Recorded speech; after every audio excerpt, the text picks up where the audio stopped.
बुझा के और तेल में बुझा देते थे, तो उसमें वो उसका वो रंग या तो उसकी वो चढ़ जाता था। छार में डालते ही छार पकड़ लेता था, उदक यानी पानी में डाल देते थे और तेल में डाल देते थे, उसमें बुझा देते थे। ठीक है, तो वो ऐसे करते थे उस समय।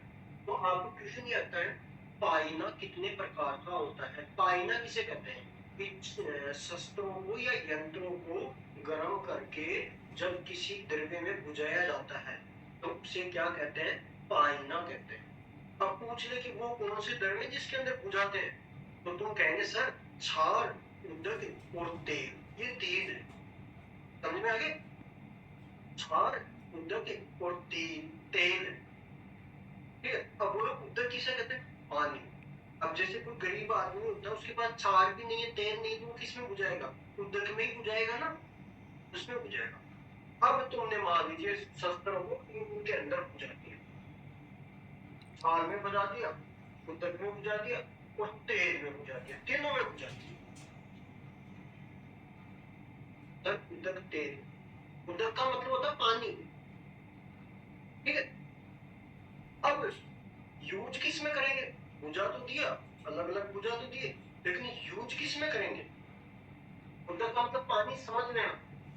आज 25 साल हो गए तुम्हें पढ़ते हुए, लेकिन अब तक ये पता नहीं उदक किसे कहते हैं, पानी को कहते हैं उदक।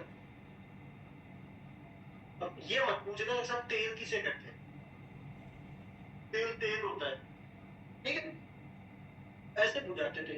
अब देखो, जो चीज छार में बुझाई थी, किसमें, छार में बुझाई थी,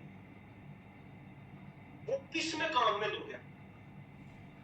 ठीक है, एक एक चीज याद रखते ना, वो किस में यूज करोगे, ध्यान रखना।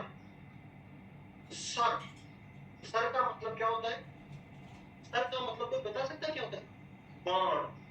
जो तीर होती है ना, तीर, उसको सर बोलते हैं। या तो किसी के सर घुस गई हो, सर का मतलब बाण, सर मतलब बाण, बाण लगाते हैं तीर बाण, वो वाली तीर की बात है।